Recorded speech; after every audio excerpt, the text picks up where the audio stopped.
Acompañado do vicepresidente Xosé Regueira e o deputado de Facenda José Ramón Riobó, o presidente da Deputación da Coruña Valentín González Formoso compareceu esta mañá diante dos medios para dar a coñecer os orzamentos da institución provincial para o vindeiro ano 2024. A cifra total do presuposto supera os 222 millóns de euros, a máis alta da historia da entidade, cunha suba do 7,2% con respecto do exercicio anterior. Na súa intervención, González Formoso aludiu ás que serán as súas liñas estratéxicas, que non son outras que a creación de emprego, o benestar social e o apoio rural. Dous obxectivos claros, como é a protección social e, por outra parte, a xeración de riqueza e dinamización económica, en definitiva, preocuparnos polos desempregados e empregadas desta provincia dende o ano 2015. A Deputación volve a apostar un ano máis polo Plan Único de Obras e Servizos, que se incrementan un 10% ata chegar aos 50,5 millóns de euros de orzamento inicial. A idea é que volva a chegar aos 90 a 100 millóns de euros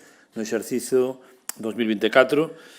incluindo, ademais, unha parte que non existía ata o ano pasado, que é o POS social da Deputación, que non só financia obras nin servicios tradicionais, sino que ademais financia 400.000 horas de axuda no fogar, contratación de 400 profesionais no eido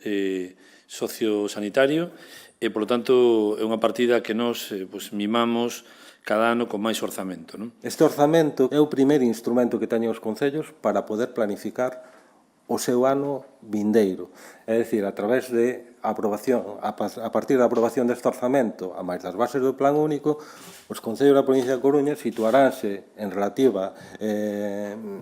oportunidade en relación con outros de planificar tamén o seu propio orzamento, os seus propios recursos e os seus propios servizos. Outras provincias non teñen esa oportunidade nin esas cuantías. Tamén fixo referencia ao Plan de Emprego Local, que verá aumentada a súa contía nun 24,1%, situándose nos 16 millóns de euros, ou a suba das partidas destinadas a políticas sociais, que se situarán por riba dos 24 millóns de euros, o que supón un 6,5% máis que o orzamento de 2023.